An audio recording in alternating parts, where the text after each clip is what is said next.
Blog Talk Radio. Here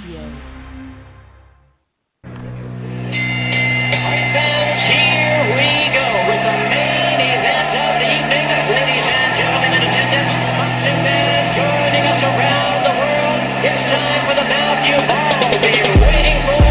Finally, it's showtime. Here, man, we dedicate our life to this sport. We do thousands of sit-ups in camp. We run hundreds of miles, for the ones that take it serious. And we just dedicate ourselves fully to our craft, man. We watch tape. We have attitude. We're rooting, and we go into that fight just to land on the line.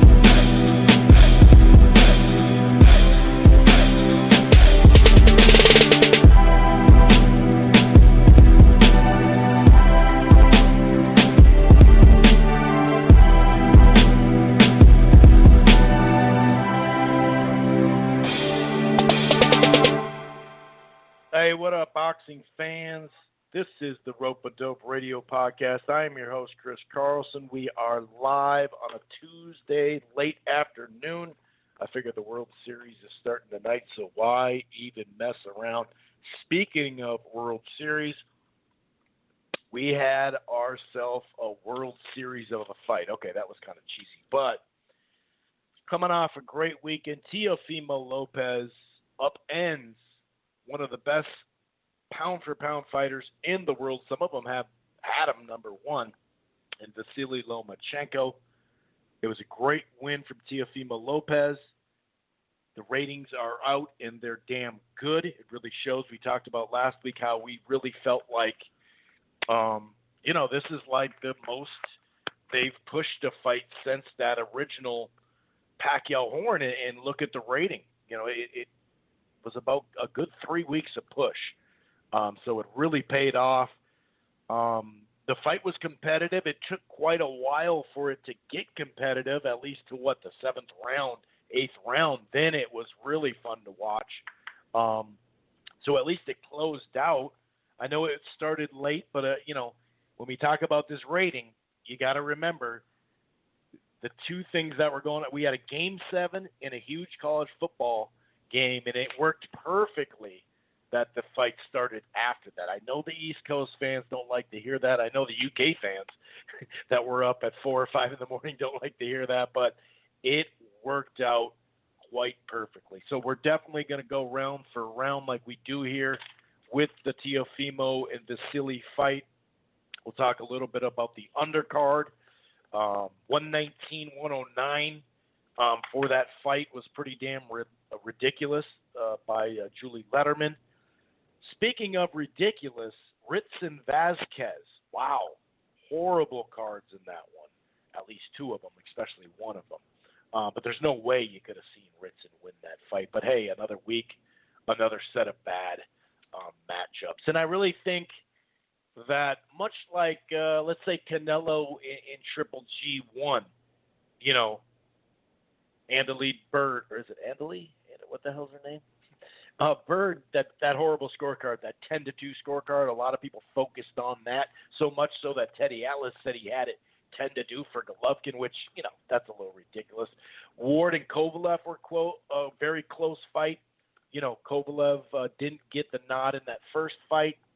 A lot of people making comparisons with the Eastern European Russian against the American, or at least the American, Canelo's not American, but he fights in America. So a lot of that kind of talk. I didn't really see this as a 6-6 fight or 7-5 for Loma. But it was very competitive in the second half of the fight, no doubt about it. And like I said, the rating, it's just great to have a fight that captures some casuals, the casual fan base, and as many fights we can get over that 1.5, 2 million mark, especially over 2. If we can get that thing to peak over 2 million more and more, and it's not just fights on Fox that do it, it is ESPN as well, that would be phenomenal, man. That would be phenomenal. And let's hope they put that muscle behind, Kell Brook and Crawford, that fight. I mean, Crawford has gotten some good looks on the network before. let's hope they start pounding the drums pretty quickly like they did for this one, but we'll see. Anyway, like I said, a good fight. Wasn't great, but when you're top level against top level, there's plenty of fights that you don't have. Well, plenty of fights you don't have in these situations where you don't have a knockdown. No one's seriously about to get stopped. That's what happens at the top level. It's not a rock'em sock'em event where it's just a brawl, but it was a fair amount of skill, a fair amount of adjustments later in the fight, some things that Teofimo did early. A lot of people were wondering, where the hell is Loma? Why isn't he doing anything? Well, there's a reason. Those body shots hurt. And he used his jab way more than he did, at least early in the fight. So we're going to break it down. We'll also look towards this weekend. DAZN and Showtime has a card, both triple headers, as far as the bigger fights. Estrada and Quadros is back on. I believe it was a false positive, but I think 2 negative tests have come back now with Quadros, and that's the rematch from, believe. The Showtime card, because of a visa issue, got messed up. It did get messed up in the main event. They did have Clayton on the reserve, but the prospect fights, both of them on that card, I'm looking forward to. So it won't, draw as much attention as this weekend, of course, nor should it, right? But it's an interesting weekend. So we're going to talk a little bit more about, what's next. Do we want to see a rematch for this fight? Is it a necessity to have a rematch for this fight? We'll talk about that. Where else will Teofimo or Loma go? Some people say Loma should go down to 130. Teofimo, whether it's a Loma rematch, Haney, move up to 140 and try to go there. We'll also have some other fight news, and we have a gang of funny-ass, really, tweets on boxing Twitter. No surprise, boxing Twitter exploded in a variety of ways. You did get some people that just didn't like Loma, really let him have it after the fight, like he's exposed and he's crappy and he's this and that and he's a bum and all that type of stuff, right? Like we normally get on boxing Twitter. And you have the other way too, where some people just couldn't admit that Loma lost, and then they started saying, well, he moved up to 2 weight classes and got all defensive. It's like, well, you can't get defensive over weight if you didn't get defensive over weight with Rigo coming up 2 weight classes. By the way, Rigo did come up 2 weight classes in one fight, whereas we know, Loma was at 135. And no, it didn't seem like that was his best weight, but he did fight a good chunk of his career at 132. Let's not forget that. I know it's the amateurs, but still, weight-wise, comfortable-wise, he got beat in the fight, and that's okay. I have seen a lot of media members and part-time media members retweeting all this stuff about how Loma was so much in the fight, and if he would have just made an adjustment earlier, and they're like, well, he was downloading. You don't download for 7-6 rounds, guys. You don't download for 6 rounds. I'm sorry, you just don't.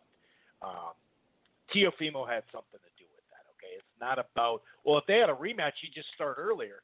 Well, it's not that easy. And like I said, for the ones that, don't think this was, it was a crappy fight because there wasn't a bunch of, it wasn't an ongoing brawl. Like I said, the top levels of this sport, time and time again, downs or knockouts or, it happens. When you're in there, when 2 highly skilled guys are in there with good-ass chins, what do you do?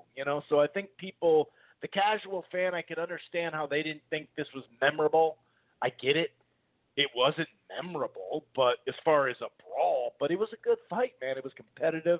I'm all for competitive fights. You give me something that's 7-5, 8-4, I'm going to be happy. So, yeah, we're going to get into a variety of stuff. Also talk a little bit about the UK media. I knew Eddie Hearn would pile on Deontay Wilder for some reason. That was pretty easy to see. But the rest of the UK media, a bunch of them, really piled on Wilder on this one. when it was actually, as we know, factually coming even from Bob Arum, even, and Fury said it himself that he wanted to move on from the trilogy.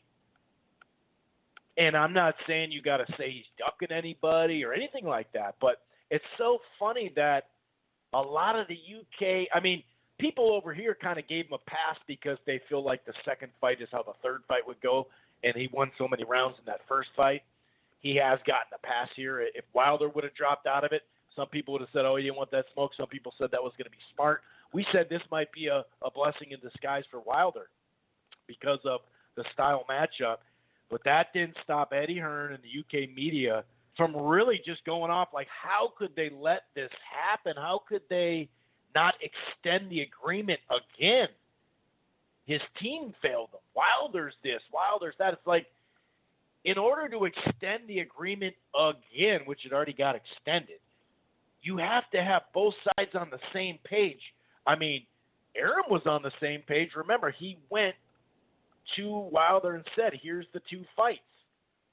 Or the 2 dates, I'm sorry. Not Wilder, I'm sorry. Fury. He literally said they got one in January and they got one in February. And he decided to move on. But it's really funny. And, you know, it's almost like these guys are fans.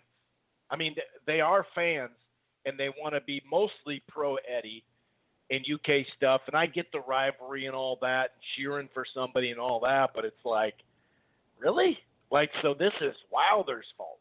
When a guy opts out of something and doesn't want to extend the agreement anymore, what's he supposed to do? It's kind of funny. But anyway, real quick, if this is your first time listening to the Rope-A-Dope Radio podcast, welcome. It streams live right here on blogtalkradio.com/Rope-A-Dope Radio. It streams live at archives. It's basically the headquarters there. We also have football and basketball throughout the year, just so you know. But you don't have to listen to this show. Go to Blog Talk, Rope-A-Dope Radio, and download the show there or listen to the browser. You can find the Rope-A-Dope Radio podcast under the Apple Podcast, iHeartRadio, Player FM, TuneIn, Stitcher, really across the board. We're also part of the Grueling Truth Sports Podcast Network, which can be found everywhere, including Spotify. While you're at it, why don't you head on over to thegruelingtruth.com. It's boxing, football, basketball, baseball, everything in between. And one more thing. If you're thinking about cutting the cord or you're not quite happy, I got something for you. It's called AT&T TV Now. It's live streaming cable. They do have the 7-day free trial. Once you sign up, there's no annual contract. The plans start as low as $55 a month. You can stream it anywhere. They have the cloud DVR. And right now, just for signing up, you get a 30-day free trial of HBO Max. One more layer to this deal. If you sign up for the Max deal, that already includes HBO Max, plus a free month of Showtime. So boxing fans, Showtime's $11 a month on this platform. Something to think about. AT&T TV Now, like I said, live streaming cable. Okay, so man, oh man, did we have ourselves an event this last weekend. You know, is it like, you know, I mean, it like I understand some folks, you know, it wasn't this crazy brawl or whatever, but I mean, how many brawls have Lomachenko been in? And then how many brawls have Teofimo been in? These guys are really skilled fighters, so anybody that was out there, you know, talking about this is going to be a war and all that, it's just, I don't know. I just think when your expectations is that, when you look at the styles, it really didn't make sense ever to be a brawl. I mean, to be honest with you. Now, don't get me wrong. I'm not covering for the fight. You know, I'm not saying, oh, it was so much better. You guys aren't giving it credit. It's not about that. It's not about that at all. It was a competitive fight. It took about 7 rounds. I think that was the problem from a casual fan point of view. It took about 7 rounds to get going, but once it got going, and Loma just said, I got to go. I liked how he started getting rough. I like how he was punching on the clinch, one hand free. You know, there was some headbutt stuff before the last one. So I liked what I saw out of Loma down the stretch. 12th round, though, clearly he finished. Let's talk about it, Okay, so Teofimo, like I said, the first 6 rounds, the only round you could remotely give to Loma is the second round. And I noticed there's a lot of people talking about the second round and the 7th round as swing rounds.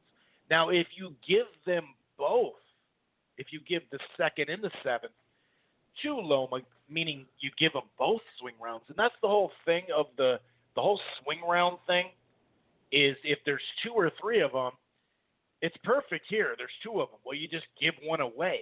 You know what I mean? You don't biasly give one of the fighters both swing rounds. That's why they're called swing rounds.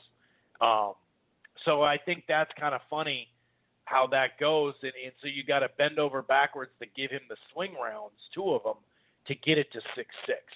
I think that's a little like, I don't know, man. Anyway, there was a really nice shot. Lopez landed a right hand early in the round, and they never showed it. I noticed down, like in a lot of this fight, they weren't really. And this happens on broadcast. We know Lomachenko was the A side, and he was the favorite by a clean margin on the books anyway, the betting books. But, it did take a little while for them to start to tell exactly what Lopez was doing during the break on the replays. I did notice that. But there was a nice right hand early that I couldn't tell if it landed 100%. And I really would have liked a slow motion replay to see that, because I probably would for sure give, him the round if that's the case. But Loma did catch him coming in a handful of times, so I can see giving the second round to Loma. Now the third round, jabs, a few left hands, some body work, a little bit of late lands in the third, from Loma, but clearly that was it. But then, fourth, fifth, sixth, easy. All of them easily to Teofimo. He started to add the uppercut in there, the jabs, right hands, both hands to the body. He was working the body. In the 6th round, he started to minorly stock him with more body shots off the jab. I'd say by the 6th round, Loma did start to land his jab more, like consistently. And a lot of people use CompuBox to state their claim.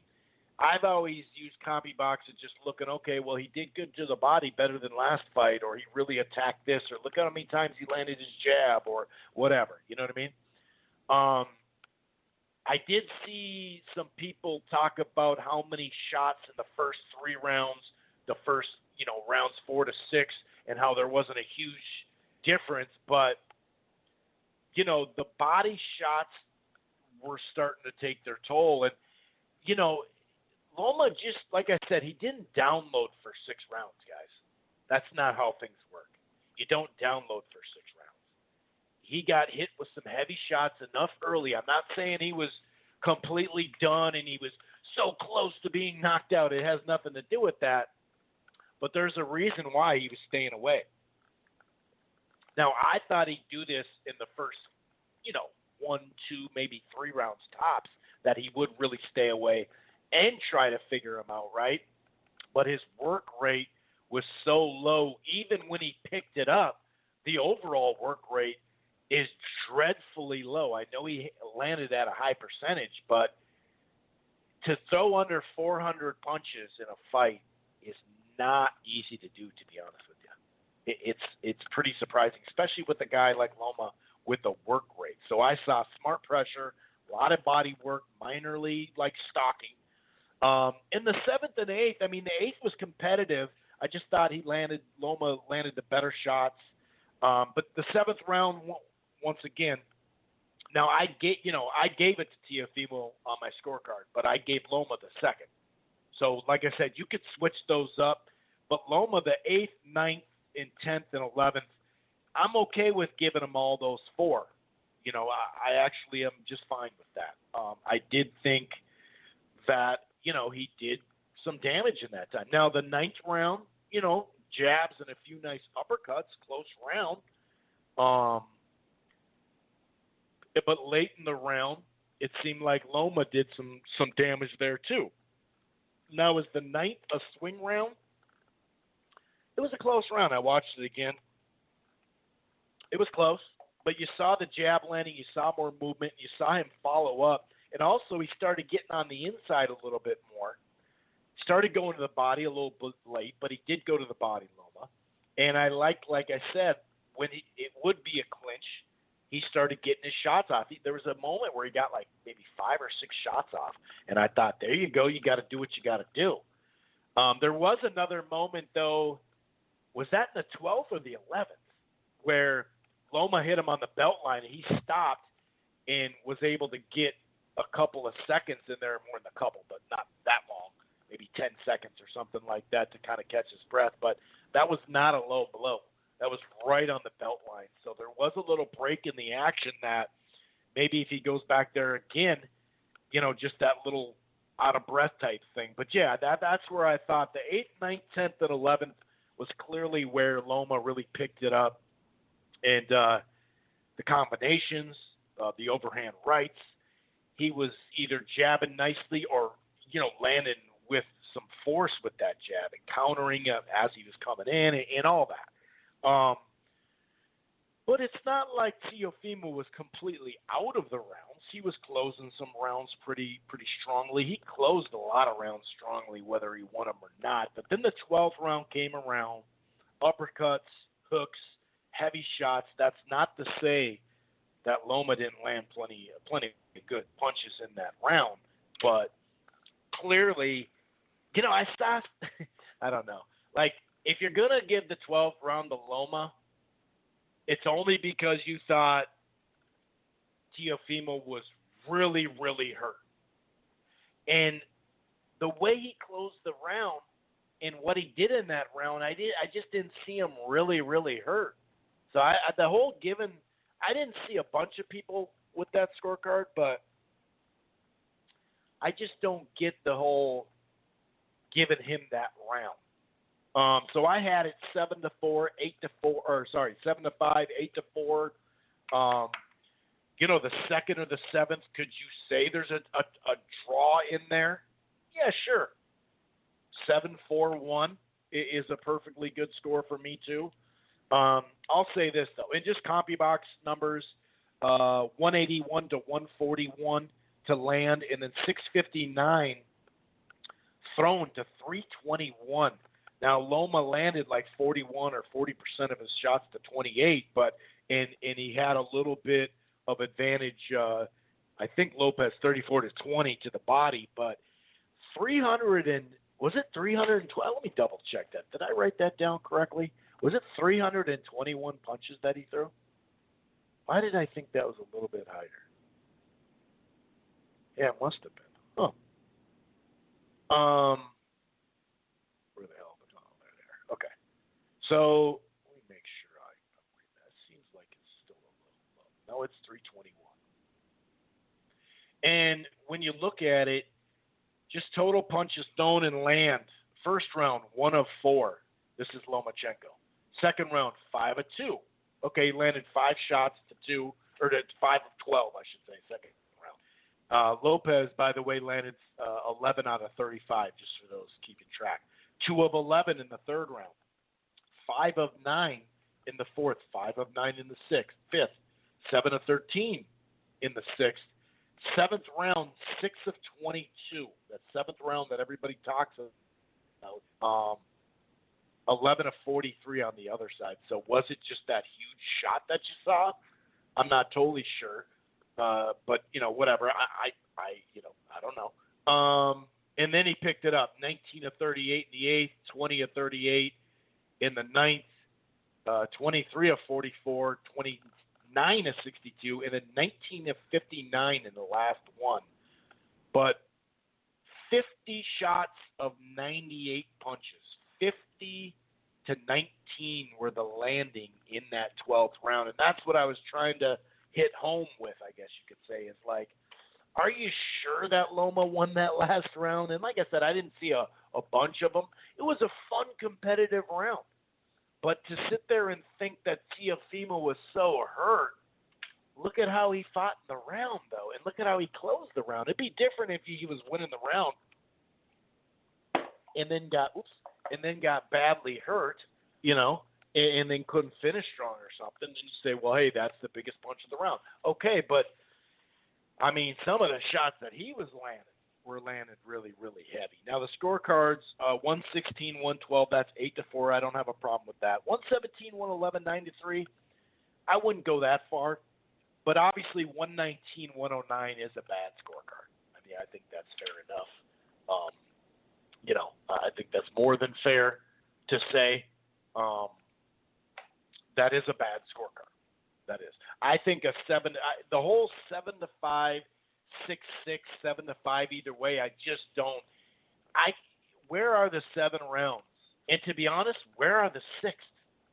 Like I said, so you're telling me the 2nd and the 7th, he just landed like the biggest shots of both those rounds, because that's the only way you can give it to him. And I can see that's why I gave him the 2nd instead of the 7th. Actually, I did give him the 2nd only because I couldn't go back and see if the angle. It looked like he landed it hard, but I would have liked to seen a better angle in slow motion to see how much impact it had.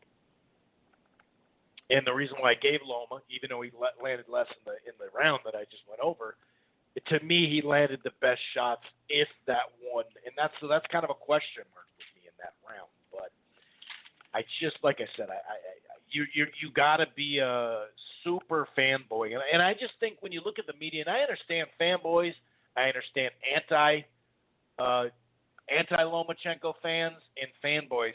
I understand them, but I understand that they're going to say some wild shit, But I expect the media, and even the part-time media, and even people that have been on Twitter for the last 6 to 10 years, who really follow the sport on a weekly basis, or at least 2 to 3 weeks out of the weekend, or that'd be a lot, 2 to 3 weeks out of a month or something. I don't expect those people to sit here and get so defensive, especially like media members. I mean, there's people that have Hall of Fame votes that are retweeting fans and saying there really isn't. I mean, you couldn't really tell who was landing better shots, and it was. It's close. It's basically a draw. It's like, come on, dude. 6-6. I do think is an incorrect scorecard. I just don't see it. I mean, like I said, there is such a thing of a clean 7-5 win. There is. I know some people, even in the media, don't think that's possible. And don't get me wrong, some of the media members just look at their timeline and just start going. I mean, it happens. Even remember Iola and Dan Raphael in their editors, because a lot of times the editors make the title. But remember when Rigo was just clean shot Nonito, clearly won the fight. He got knocked down, sure, but he won the fight. All they could focus on, it was just how garbage of a performance it was, And it's like, really? But see, that's what people, a lot of these media members just go off what's going on online, and they just, all right, I'm going to go get my retweets, likes, and clickbait. And that's how it goes. It is what it is. But, man, that whole 7-5 Loma, come on, guys, it's okay. Don't tell me about downloading for 7 rounds. This isn't like YouTube when it first came out. You had 10-minute videos, and some of these things would take a long-ass time to upload, right? No, it's not that. Come on. He lost the fight. Do we bring size into it? Sure. Well, we knew that going in, though, didn't we? And it's not like it was his first fight up at 135. So, it's okay. You can say something about size, but to sit there and get so detailed, it's like, guys, but some of these same folks, media too, weren't saying that about the Rigo fight, and he did come up 2 weight classes. So, I see guys like Montero retweeting people that had Loma with a draw, or it was razor close. What the hell? And that's telling. That's telling. That's telling. It's also telling when some people get up in arms about scorecards for a certain fighter, but then it's like, just a bad scorecard. It is what it is. When it comes to, I mean, this weekend's a perfect example. I mean, I get the Loma is the A side here. ESPN has put the most time and effort into Loma. That's just hands down. Like I said, besides the beginning Pacquiao, the opener, the premiere of this deal, the Pacquiao horn, that they put more behind that, but he's gotten the most push out of all of them. Crawford as well. He's gotten the most push. Lomachenko's got the most push. And when you hear him talk, Bob Arum too, remember he skips Floyd. He skips Pacquiao. He skips Roy Jones and Pernell Whitaker. He skips every one of the four kings from the 80s. And he goes right to Muhammad Ali saying, I've never seen a fighter this good. Now that's promotional talk. But he was the A side on the betting books in there. Now, I understand the Letterman card. She's a New York judge, right? East Coast judge. I understand you're going to get mad at that. Well, he's from Teofimo's from New York, but Teofimo is not a proven gate star going into this fight, though. You guys got to remember, you got to put this all into the equation. You can't just be so lazy and be like, yeah, but this. But bad scorecards, we got horrible scorecards in another fight this weekend. Weren't we just talking about last weekend how there were horrible scorecards? Remember the Rolly fight about a month ago, maybe longer? That was a horrible scorecard. Like sometimes it's just bad. But the right person won here. The 119-109, I agree. 11-1 is not a good card, period. But don't act like this was Kovalev Ward, where it was close to a 6-6 fight. Like it was just razor. Oh my God, it could have went either way. The knockdown. I had it at 6-6. Kovalev Ward won. I had it 6-6, and giving Kovalev the win, with the point. Then I had Golovkin winning. Canelo Golovkin won. I had Canelo winning the second one.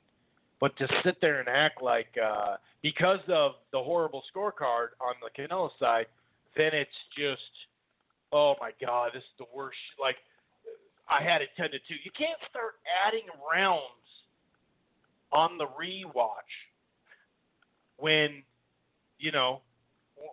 just because you see a bad scorecard, or start piling on because you see a bad scorecard. I think that is where just look at the fight straight up. But horrible scorecards are horrible scorecards, no matter who it's happening to. It's not just bad for one person or bad for Eastern Europeans when they come to America. I mean, a fair amount of people thought Derevyanchenko won that fight. I thought Golovkin snuck it out. But look at Golovkin Jacobs. That was a tight fight. I think that's a rematch. That should be a rematch. But was I crying about that stuff? No. Was everybody else crying about a rematch on that side? Nope. I'm not. When I say that side, I mean on the people now today that are all pumped about it. That type of thing. But what about Miguel Vasquez going to the UK and getting robbed? Isn't that bad too?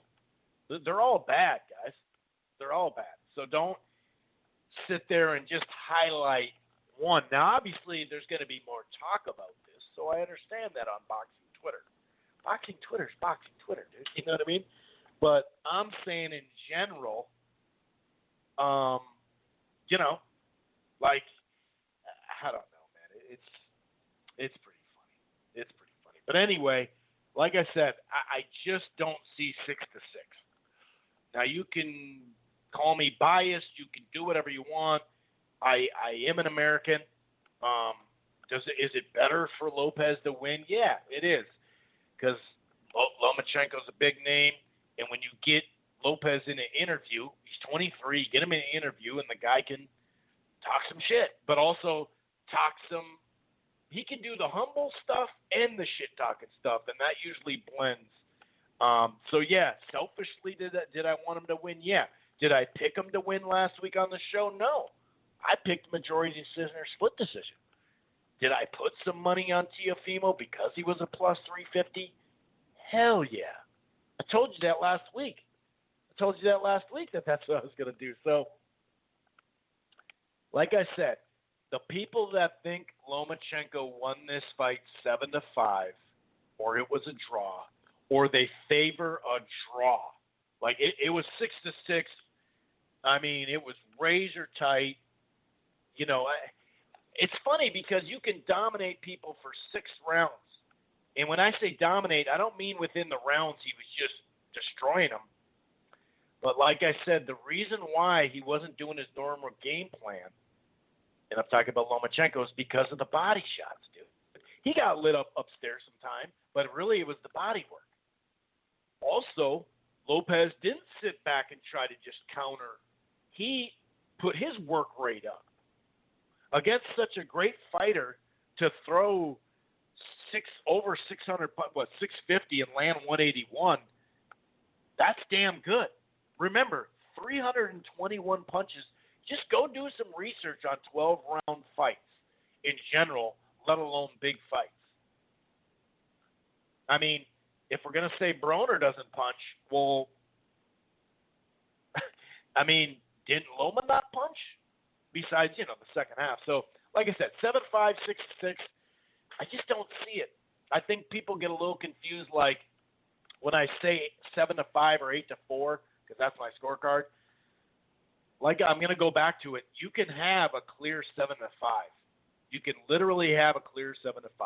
But like I said, the swing rounds that most people are talking about are the 2nd and 7th. And to give both swing rounds to either guy just doesn't line up. That's the whole point of a swing round. You don't swing it to one guy only, both of them, both the rounds. So if you're swinging both rounds, then you got it a draw. It's like, okay, man. And when I say swing rounds, it's funny when people use CompuBox, but then when they look at the CompuBox of those 2 rounds, it's like, well, hold on, which one is it? In those rounds, it's whoever lands the best shot is what it comes down to. Anyway, like I said, though, second half of the fight was very, very intriguing, and kudos to the amount of, we talked about this last week, when we had Jake Donovan on, this was the biggest press run that they've had, the biggest marketing that they've had beyond, of course, like I said, Pacquiao Horn. But that's Pacquiao, so of course they were going to just, for like 6 weeks they were going to tell you about that one. But this one, it was a good 2 to 3 weeks out. I started seeing commercials, and I'd see a commercial, and I'd see a commercial, and I'd see, you know what I mean? And they just did a great job, even during like a college football game on a Friday night. Boom, you just see it. And sometimes it would, we can have the little, Lomachenko Lopez, and then they don't say anything about it. This time, when it's coming up, they're showing a little clip or they're talking about it. They did a great job, and hence the rating. This is their second best rating since they've had this deal with ESPN. Obviously, the first one was Pacquiao and Horn, but and I understand the East Coast. I understand the late starts and all that, but this had to be a late start, guys. Go look at, both the Game 7 MLB, Bama Georgia game, both of them peaked over 10 million and well over that. I haven't seen the peak numbers, but when you average in an hour in your time slot, let's see, there's a 3-hour thing, a 3-hour slot. In an hour, that one of them averaged 9.9. It's going to peak higher once you're up there. It's going to go over 10 million. So why then, when you have over 20 to 20, probably 22, 24, 25 million people watching a different stuff, why would you go head-to-head with that? When the sport's over, a lot of casual fans look around, what else is on, or they go to Sports Center and say, hey, let me wrap up what happened. Oh, I was watching this, so I want to catch up with that Bama Georgia. Or I was watching that. What happened in that baseball game?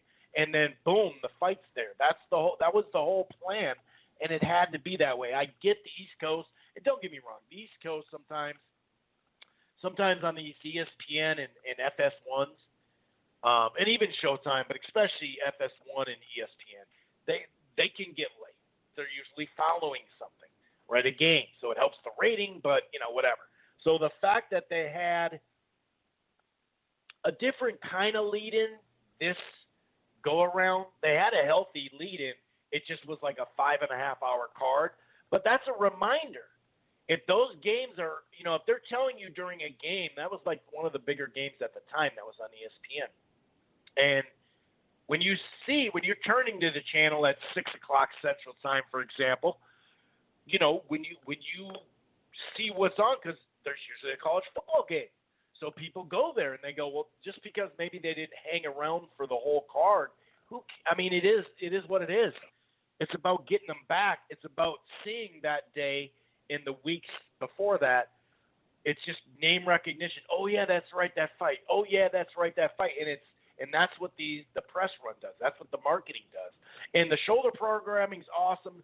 Digital stuff's important. Interviews with the digital media is very important. Don't get me wrong. But the wide exposure is usually football, basketball, that type of stuff when you can go, hey, check us out. And so it really came together. The main event peaked at basically 2.9 because, remember, people are watching on ESPN Deportes too. It says 2.8, but, it's basically 2.9 because it's 2.898. So that's a 2.9 if you put them all together.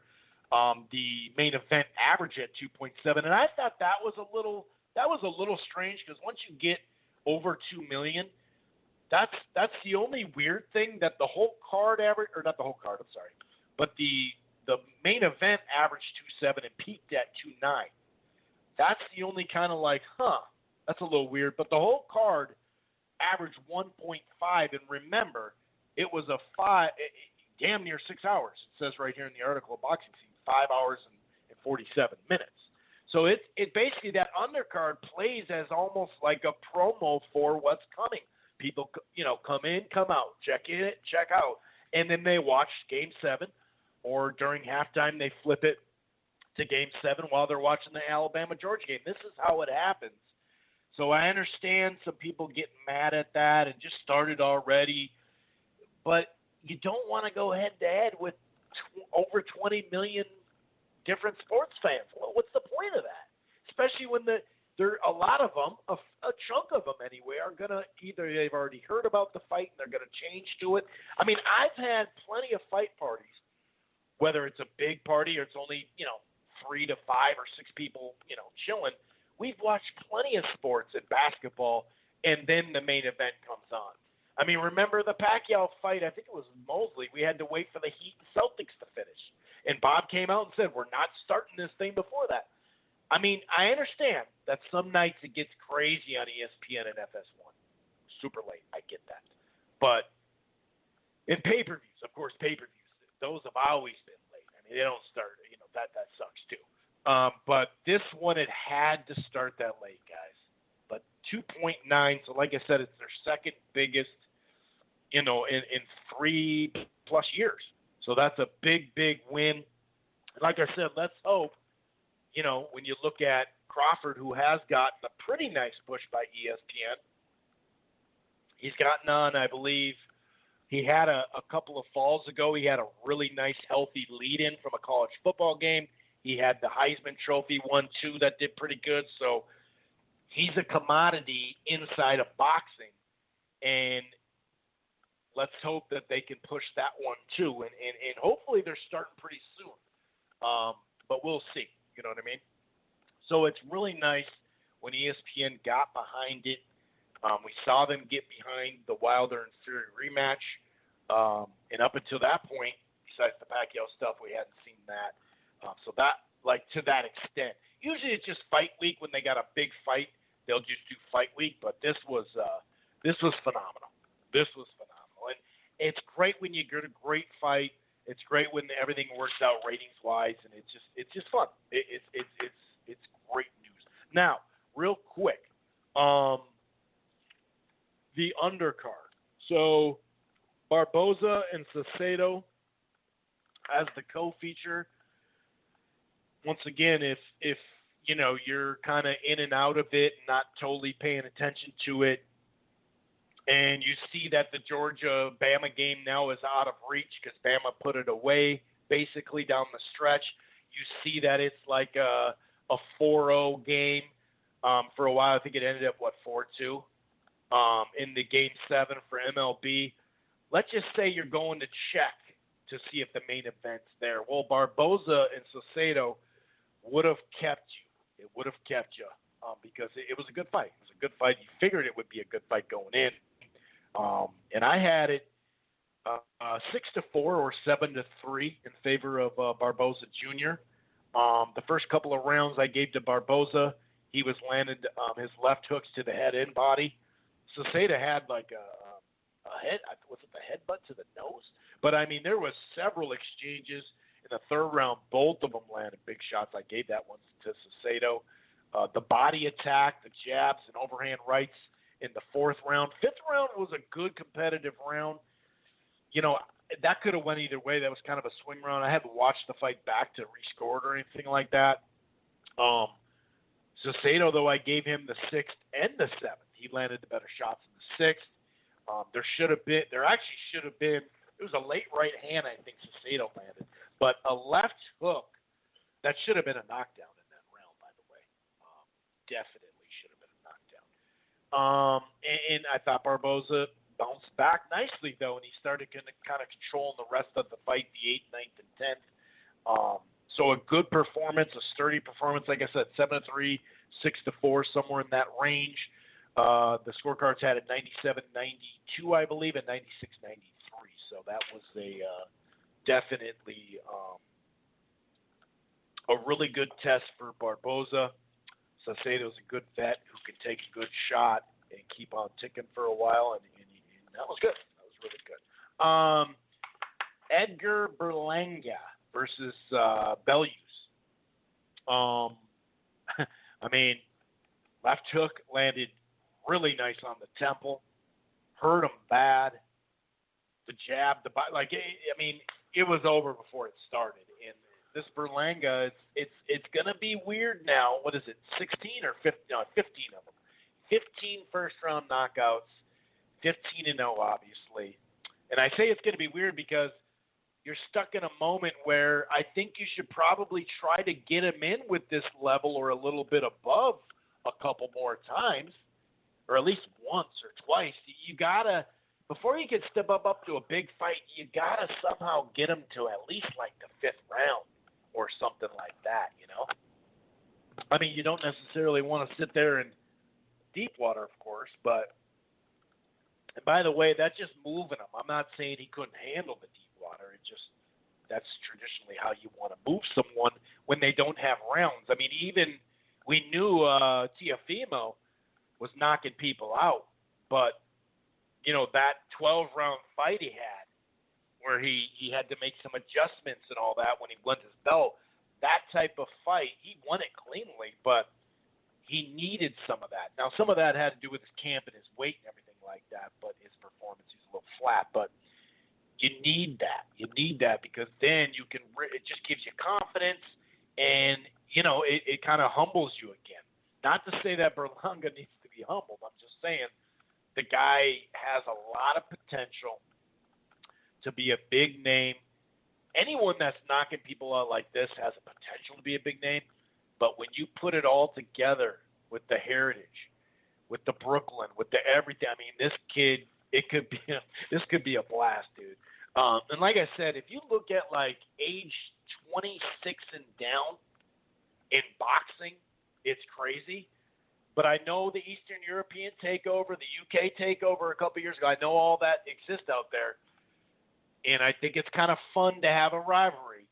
But when push comes to shove, and don't get me wrong, Uzbekistan has got some folks coming over. I've talked about it multiple times in the last 6 months. So this isn't dissing the Eastern Europeans.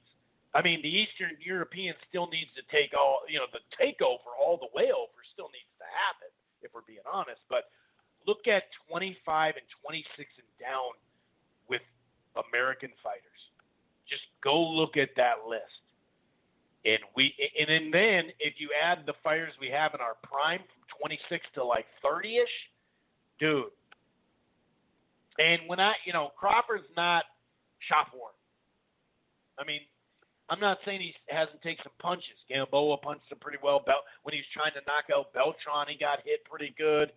He just got rocked in his last fight, but he hasn't been in this rock'em sock'em thing, and the dude stays in shape. So, of course, Spence could be troubled from what happened, in the actual accident, and maybe his face is going to tear more when he gets punched.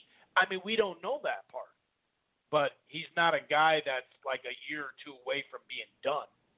So if you look at the young contender, early champions, I still call them kind of contenders because, you got to face a top-level guy for me to be like, oh, yeah. And I'm talking about Devin Haney and, even Shakur Stevenson. He's fought some good vets and stuff, but he still needs that, that top-level win. But he's super young. Like I said, the amount of young talent. I get it. The UK takeover, now it's the Eastern European takeover. I get all that.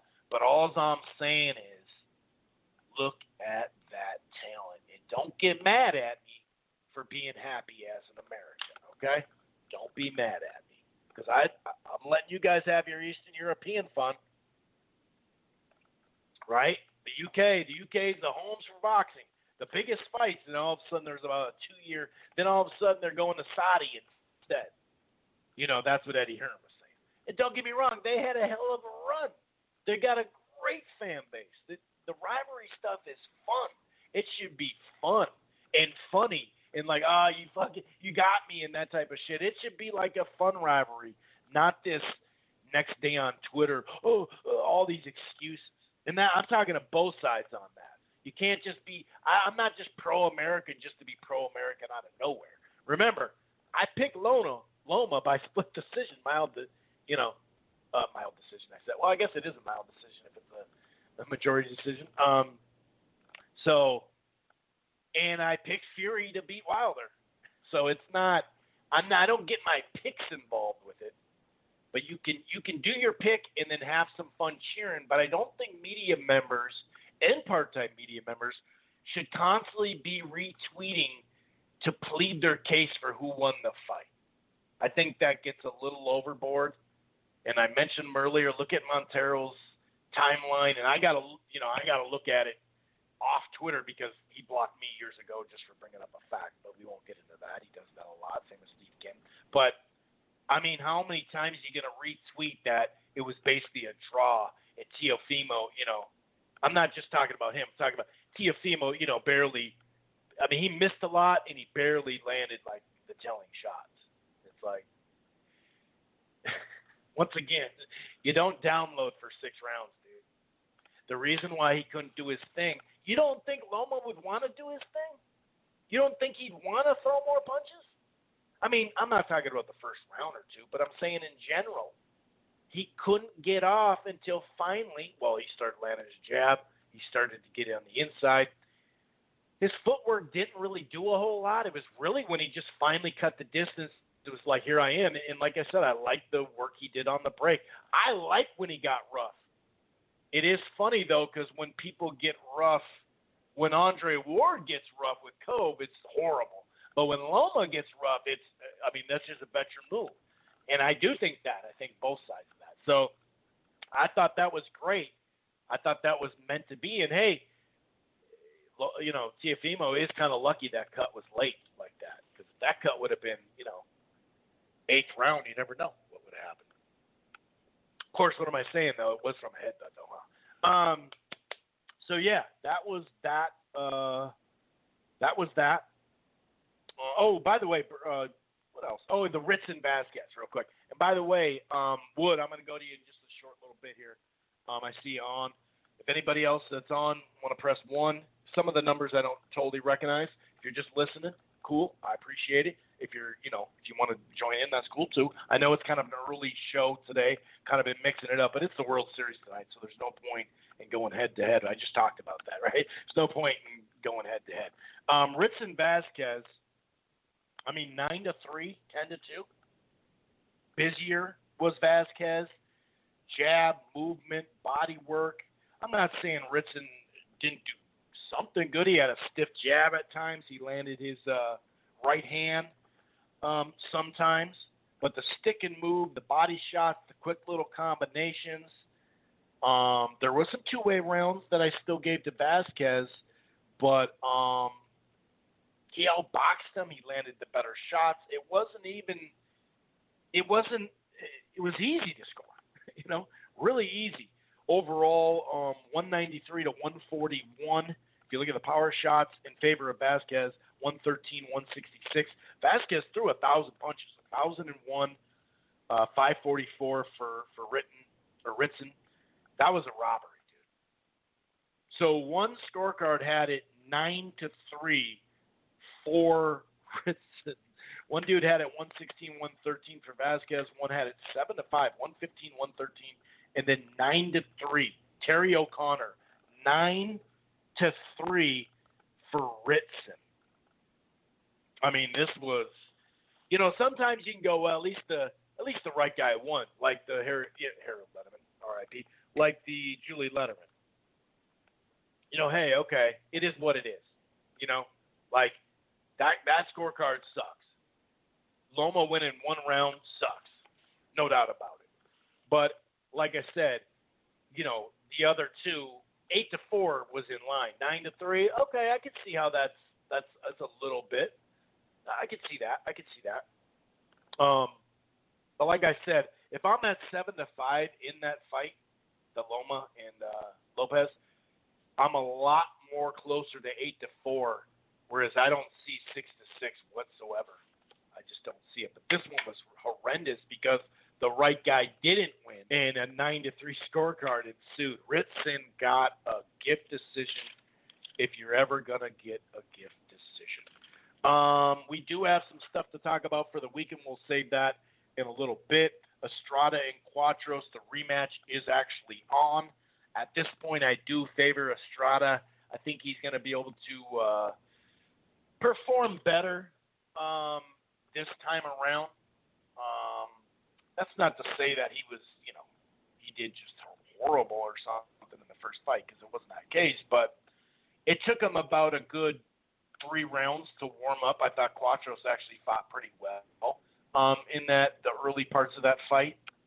And then what was it, the 4th round, where you could see Estrada really picked it up, 5th, 6th, and kind of, for the most part, took over the fight after that. Estrada just landed the bigger shots.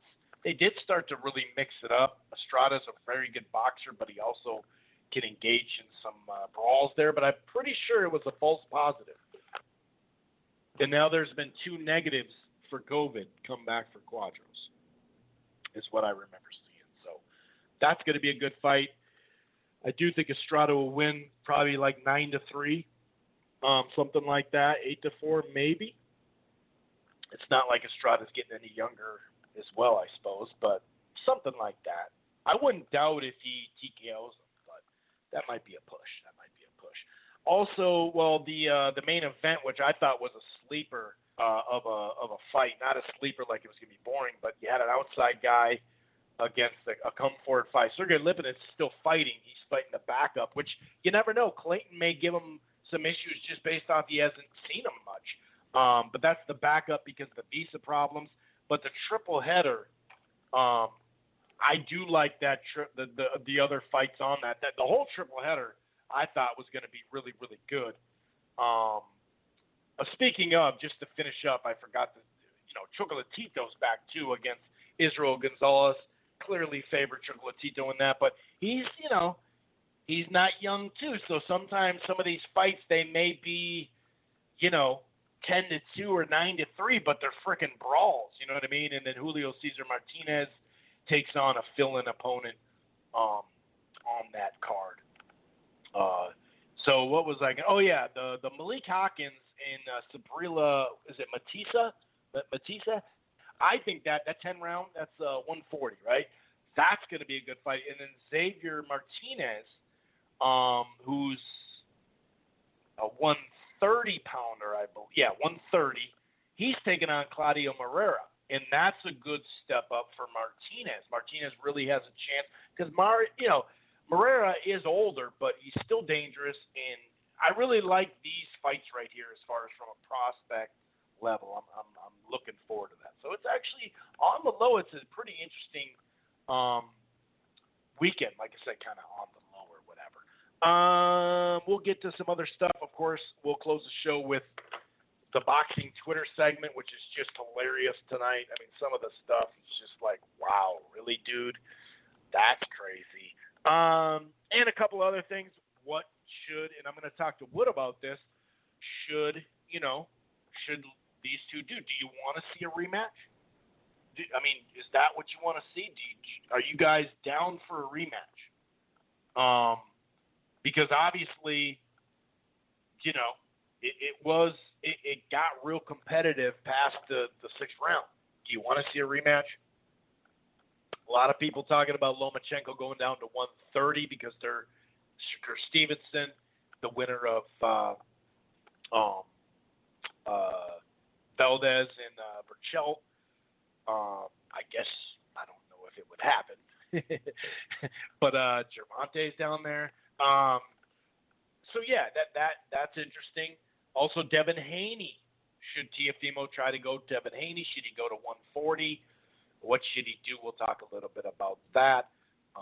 And like I said, there is some fight news coming up. I'm going to go ahead and bring in Wood into the fold and see what's going on with him. See how he thought this fight went and how the scorecards and all that went. All right, we're going to go ahead and bring in Wood. What is going on, Wood? How you doing, man? Hey, I'm good. What's going on with you?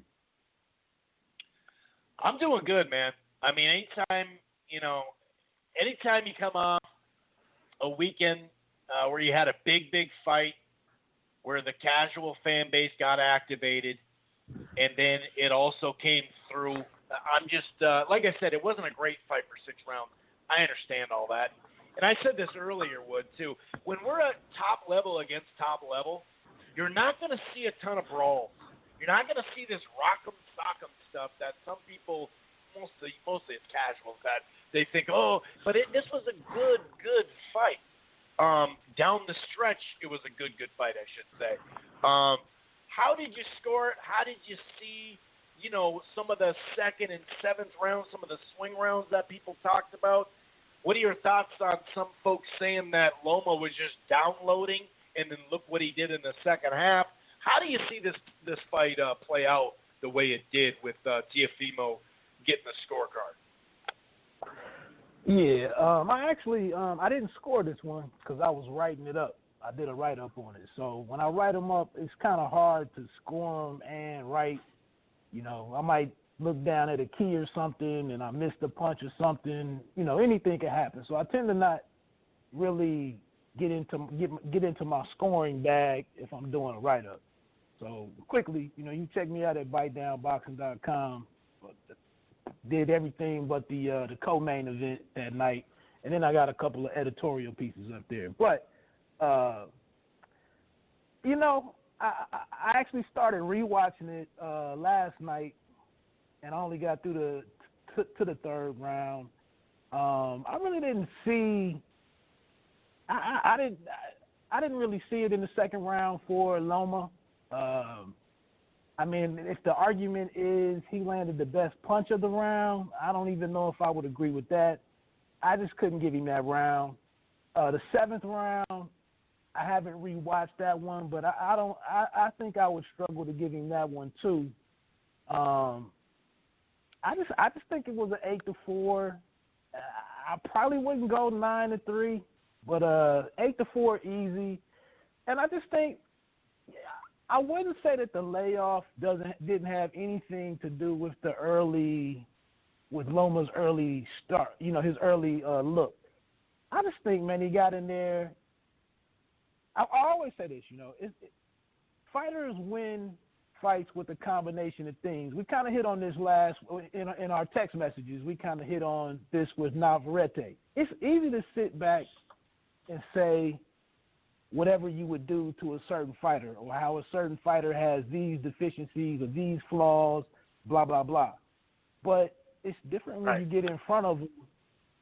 It's different to be in there with them and everything is factored in. You know, it's things about yourself. You know, it's things about fighter A that are going on, and it's things about fighter B that are going on.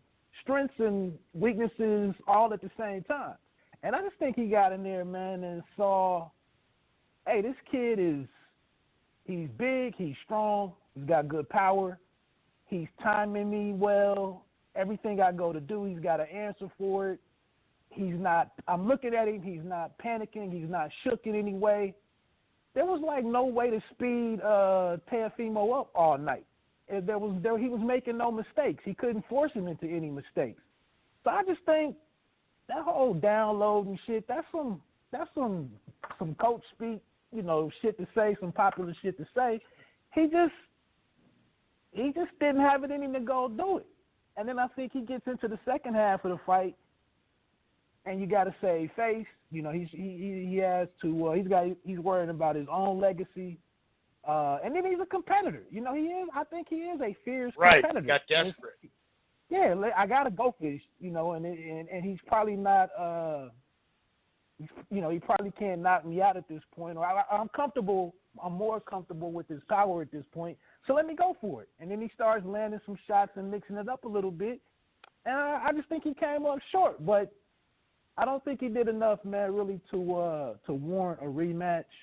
And I know it sucks for a guy to have all the accolades that he has and to have the standing that he has, and then to say that the guy doesn't deserve a rematch. But I just think with that performance right there, they could do it. You know, they very well could do it.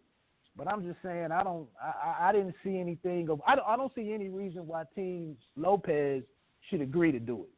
Now, if they make the money right or whatever they do, and somehow or another they can put it together, they need to put it together, you know, for the company or whatever, and the ratings, the ratings probably it's probably an easy idea to sit there and say, you know, let's do it again, or let's figure out a way to do this again. But I just didn't see anything where I would need to see it again. Yeah, that's a good way to put it. Like, if it happens, it happens. This is boxing. Like you said, that you made a lot of good points. But the need part, I don't need to see this.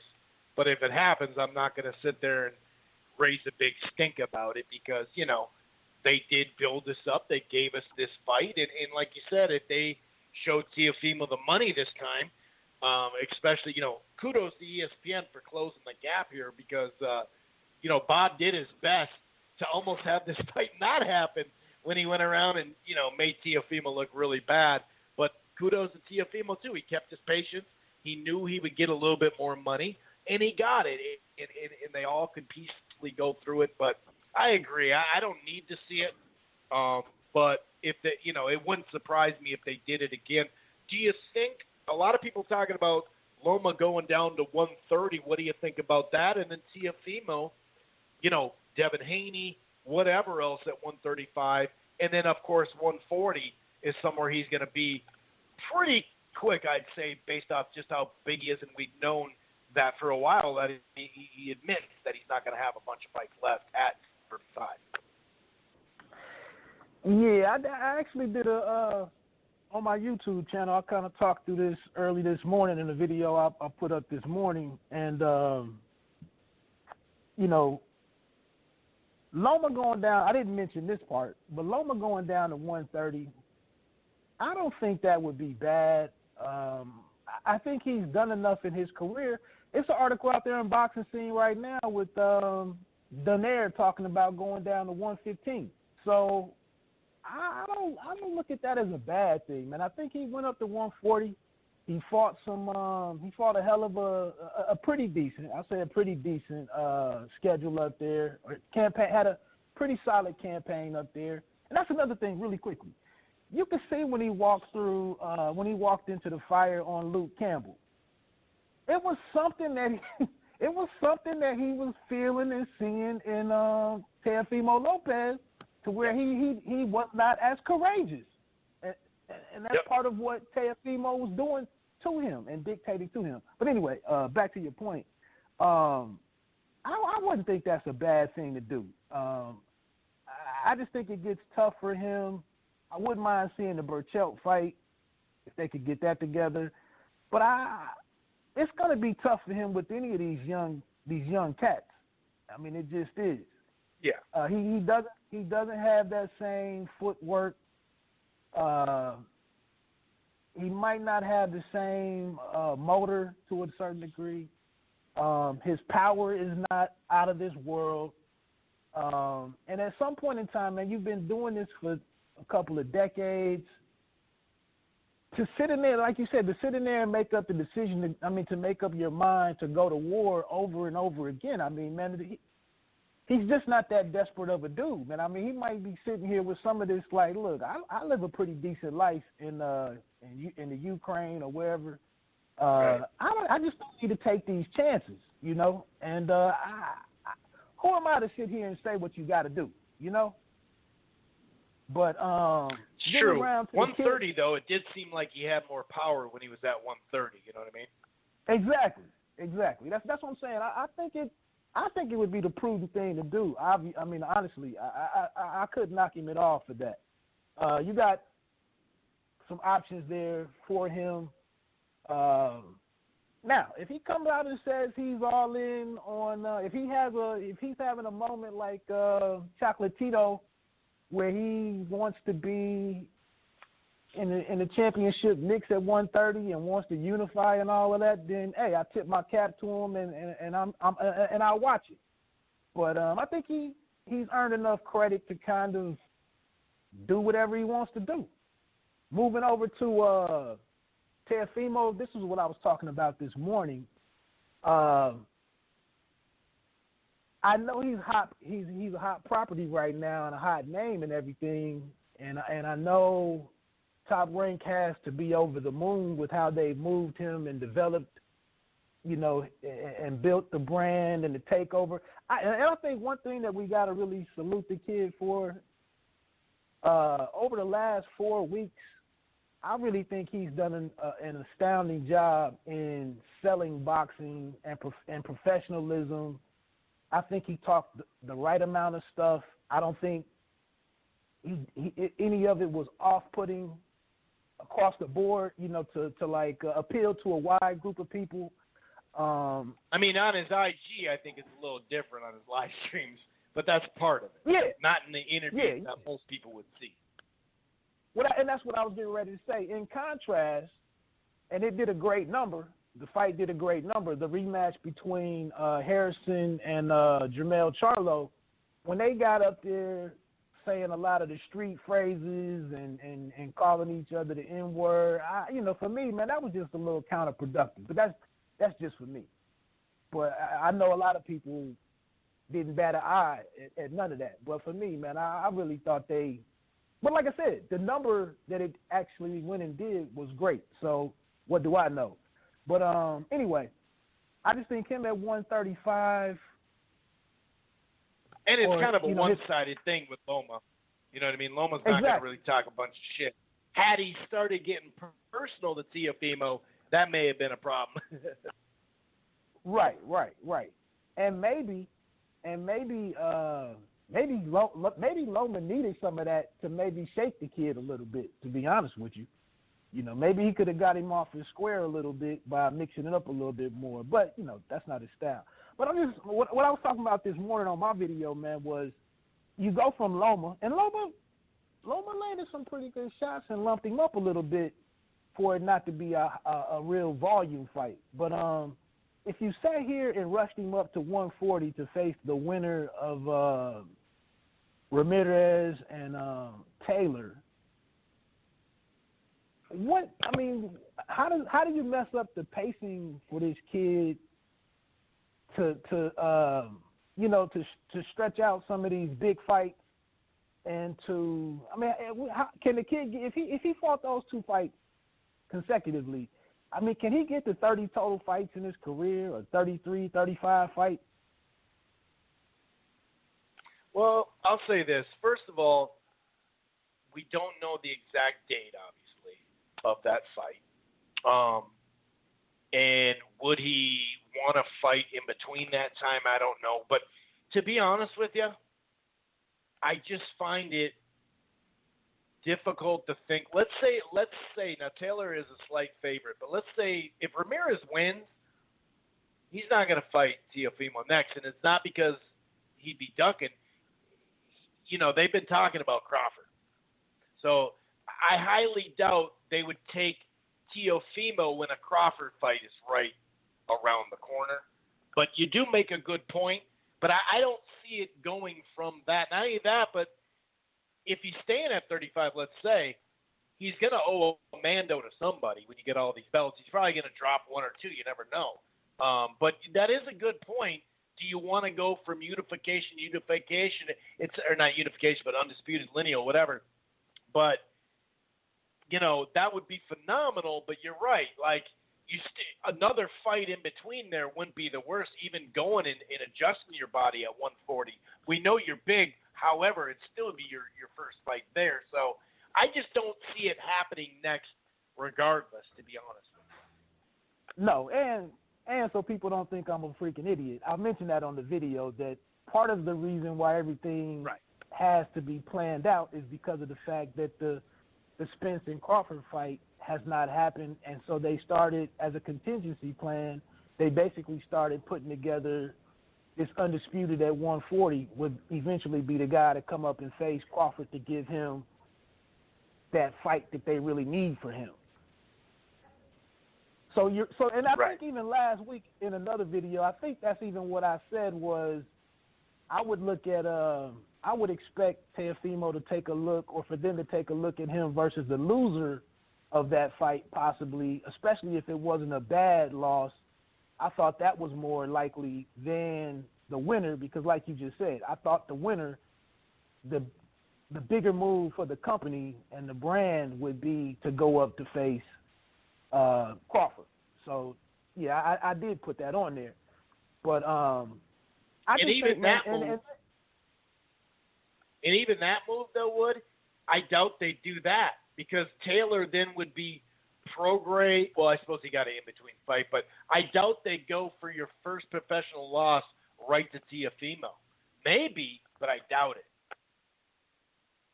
Yeah, I mean, I can't argue with that either, and that's what I'm saying. I mean, I just think I think we're getting they're getting a cart in front of the horse or whatever just to kind of start matching all these guys. It's a little UFC-ish, if you will. I mean, like you said, it's nothing wrong with him going, and it's a ton of guys at 140. I mean, it's a ton. It's a dozen cats at 140. For him to go up and have a very marketable fight at 140. The only thing is somebody like Barbosa, he's like, hell no, I ain't fighting. Hell no, I don't want to fight him. I want to fight a for the different title shot first. Yeah, right. So yeah, I need to see that title fight first. But I can't blame him. No. I'm just saying. I think you take a look at the at a title defense. But see, then that's the feather in his cap, though, because he had this undisputed fight. He gets the undisputed, and he gets a title fight. A title defense all at one crack. So it's not like we can't say, well, you never defended your title. He did against the best person there was to defend it against. Which is that's very obvious point right there. But I don't know, man. But very true. Now, the difficult thing though is that, and this is another video that I was talking through. I'm mainly talking to myself on my YouTube video, so I'm not trying to shock anybody with what I know about boxing. But I think boxing and fans and all these people, the 2.9 who tuned in, I think it would be completely awesome for boxing and for fans if we could get any combination of Garcia, Gervonta, Devin Haney, and Lopez. Any combination of any of those guys would be great. But I really just don't see anybody reaching across the aisle to make any of that stuff happen. And I'm not even trying to be negative, man. I just think, I mean, the people that have it the worst are the people that have it the worst are obviously Haney and Garcia. They really don't, they just don't have Haney. enough bodies. Exactly. So because I think that they've already kind of made some noise on the PBC side about Ryan Garcia because they see that he still may have some holes. They see but he's super popular, so it's a big money fight. So I think they'd be a lot more interested in that fight than a Haney or a Teofimo. Like you said, that's not going to happen. And is Teofimo and Haney, would that happen? Like you said, I highly doubt it. We heard Bob, 6 months ago what he said, or 8 months ago. He said, he signed with the wrong dudes. He signed with Eddie. It's too bad, So they're going to play that game, especially when you're talking about youth. These guys are in their early 20s, Yeah, I wouldn't knock him at all for not making it happen. But I'm just saying, it would I think it would level boxing up significantly if they could. And that's the thing. For Top Rank, the way that they worked this and the way that it all played out and culminated in this undisputed fight, they're not sending Teofimo Lopez nowhere for nothing. Right. There's no email that could be sent with the number on it for them to send him anywhere. It's just not happening. So exactly. I don't know what they do at 135. I saw earlier where they mentioned something about a likely mandatory for him, but it wasn't even a name that I think I'm familiar with. But I just think, man, I could see him dropping the belt, Oh yeah. Yeah, man. I just, and that's, we can't be prisoners of the moment. Can we come back in a month or two, month and a half, 2 months, and maybe people are more considerate of maybe more considerate of a rematch with Lomachenko? I don't know. So that they had the opportunity to really sit back and kind of read the exit poll stuff and kind of make a determination, the best determination in where to go with it. It's a good problem to have. That's a great way to put it. It's a good problem to have. And you're right, because even in a month or two, let's say they did announce it, people would still maybe have a bad taste in their mouth. But come 4 months from now, 6 months from now, they're watching the fucking fight. You know what I mean? They're going to watch it. Yeah. So,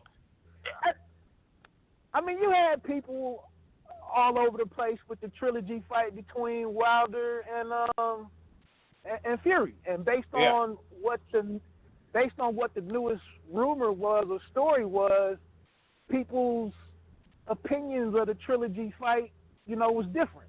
I didn't want to see that shit anyway, or I didn't want, I didn't have no interest in that anyway. There's no need for that, or whatever. But then if it was now it's moving to Allegiant Stadium. Oh, well, I'll be in for that. I'll check that out. Totally. Yeah, that's boxing, man, in a nutshell. Especially like you said, I like the way you put that, the exit polls. Anything else? We got some other people here, and I got about 15 minutes, so not much time. Anything else you want to bring up or anything, sir? Well, I will just say I'm actually at work. I had to stay late tonight, so I'm not even going to try to hold you up. But the Berlanga kid, I caught him on another interview, and he's mentioning, that he really wants to stay at 168, man. But I would think business-wise, if he can make 160, I think he should strongly consider it. It's a chance to be, to take a shot at being a champion in 2 weight classes, and or maybe even 3. So he's younger, and if it's not killing him to make 160, I just don't know why he wouldn't go ahead. It's not a whole lot of work, in my opinion, at middleweight. In a few fights or something, he could position himself for something possibly, and that only would make things at 168 look a lot better for him once he got there. And I don't know, man. Those above, for me, middleweight and for a while, super middleweight had some names there, but they all seem to fall apart really quickly. You know, like Marcus Brown became nothing.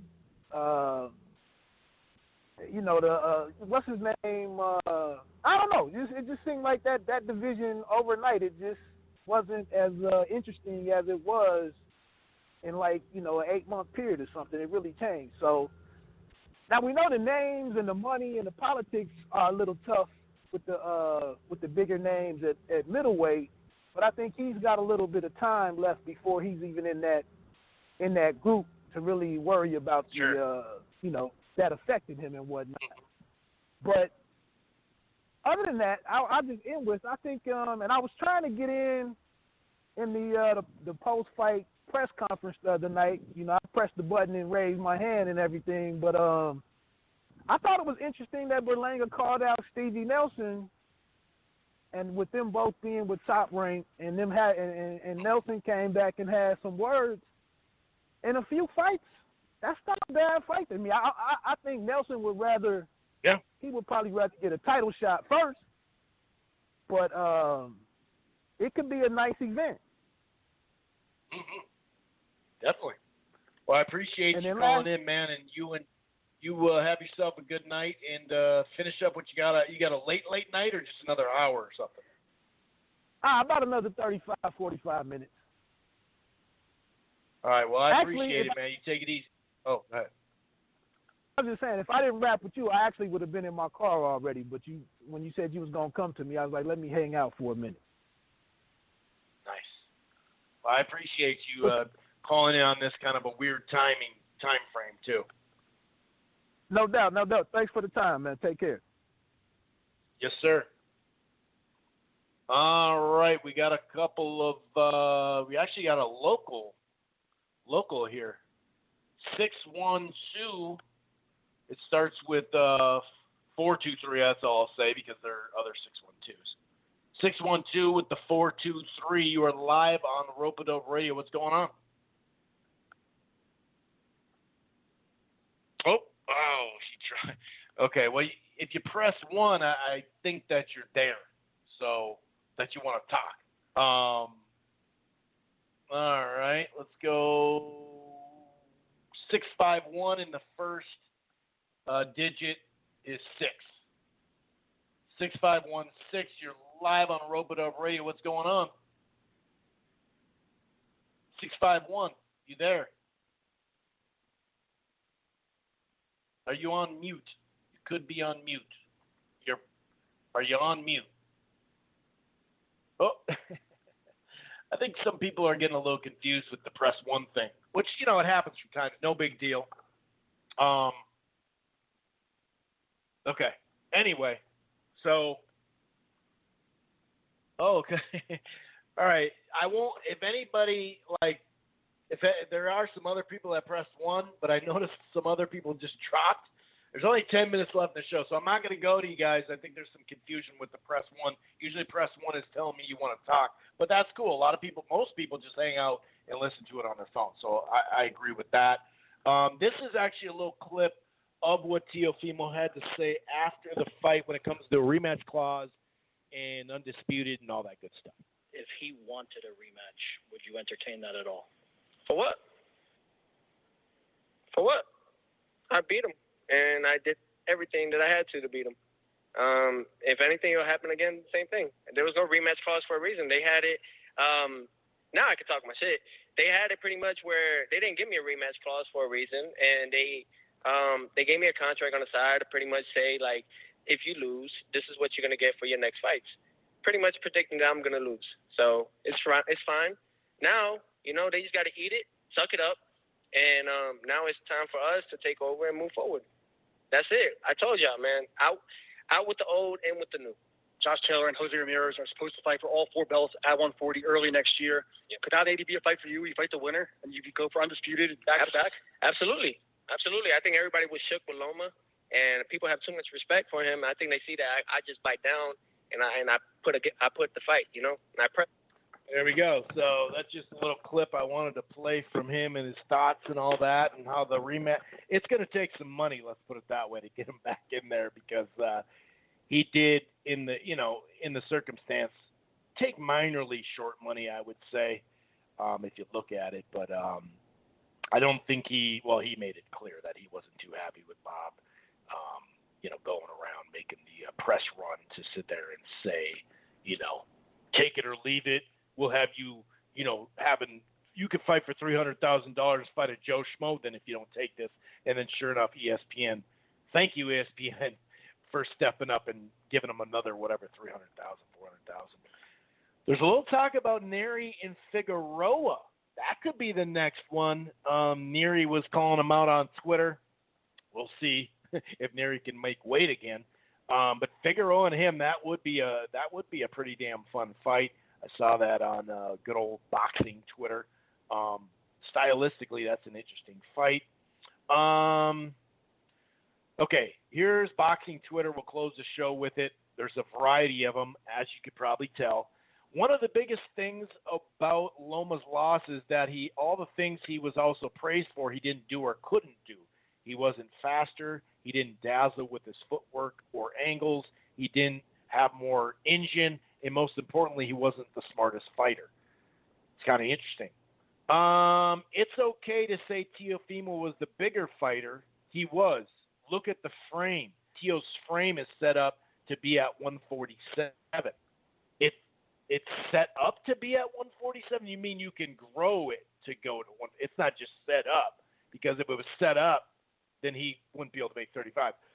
His back, his shoulders are way wider than Loma. You can say that without taking away the win. Loma's a big boy. He signed up for it. True, but some of these folks that are saying this, were they saying that about the Rigo loss? Find me a boxer who decided to go up 2 weight classes and say yes to Teofimo on the weight class immediately. To the Teofimo of that weight class. Immediately, or some other stuff he said, but it's cut off. Find me a boxer who decides to go up weight classes and say yes to the Teofimo of that weight class. Well, I mean, first of all, he didn't go up 2 weight classes in that sitting. Not even technically Mikey Garcia. Well, I know his last fight was with Easter, then he went up to 47, but he had 3 fights at catchweight, his first return catchweight, which was over 35. Then he had Lipinets and Broner at 140. So he didn't even go up there, but I could say Mikey basically did that, because it's either Crawford or Spence, and that's the first guy he fought at that weight class. But to say that he went up 2 weight classes, that's pretty misleading, because he had already been at 26, he had already been at 30, and he had already had, 4 fights at – it's a little – 4 fights at 135 is not going up 2 weight classes out of nowhere. I'm struggling with this, Mike, and this is to Montero.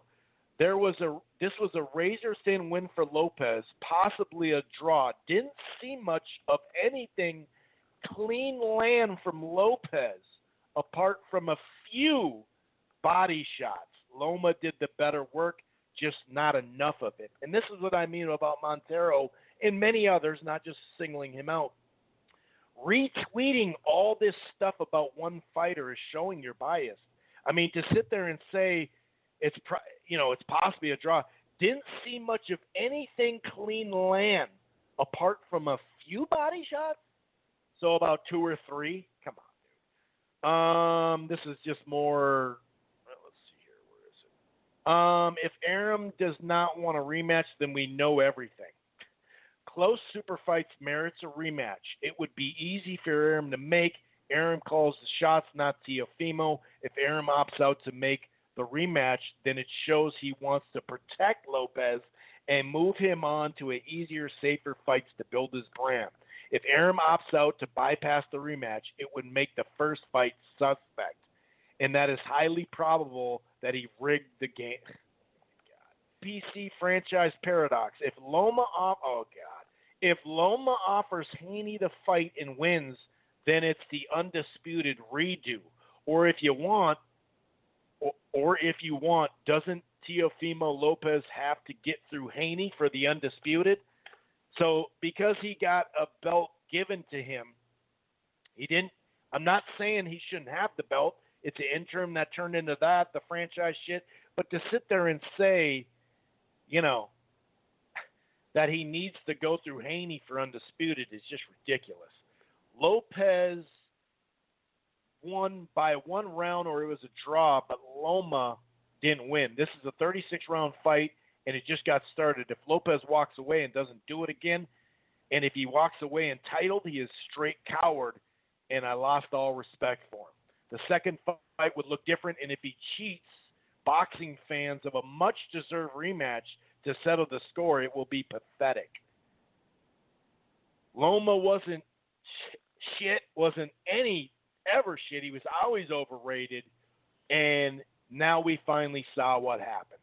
I mean, always overrated, so did you pick against Loma like for 4 or 5 fights in a row? Like, don't get me wrong, we saw some folks go with the 14-0 thing before, or, stuff like that, and kind of forget the Salido thing, but this is funny. Oh, here's Woodsy. Here's my Facebook note to Julie Letterman.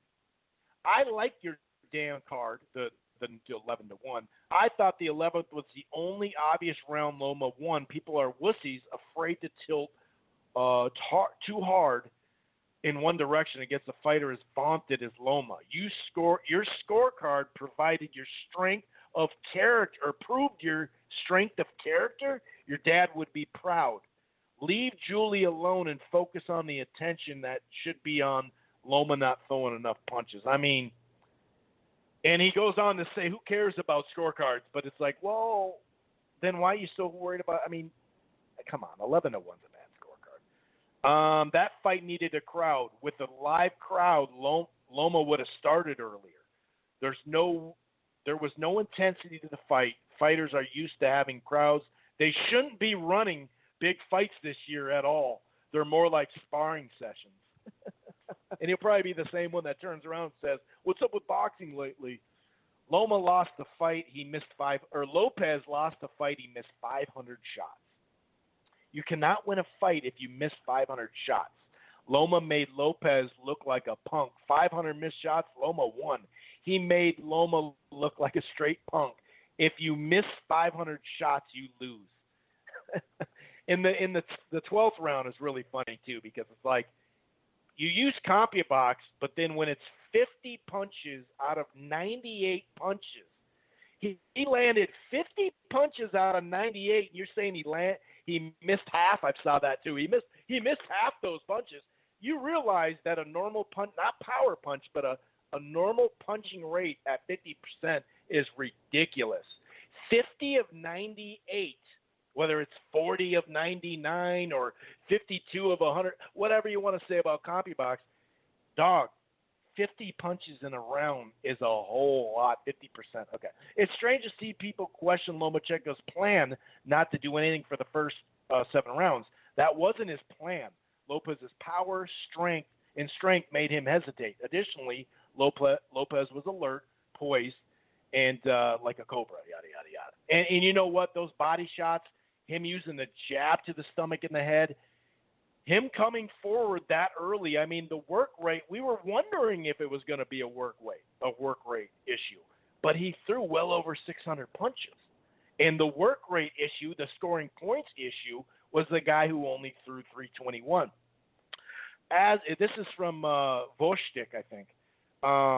He boxed in an unusual, somewhat passive manner. He looked constrained and constricted, and this always speaks to some kind of psychological story when you understand your opponent is hitting hard and the speed is. It's basically a harder puncher and faster than you thought. And it took him a while, but you got to give him a lot of credit for coming back. Now here's another tweet. I had to deal with getting called idiot, getting mocked, ridiculed for picking Tio by you or some of y'all. I never cried about it. I didn't see any of these writers personally telling you to chill, take your damn L, and deal with it. This is kind of woe is me, like, oh, I had to deal with someone saying something to me on Twitter. Oh, woe is me. Anyway, we're going to get out of here. It's about to end. It's about to cut off.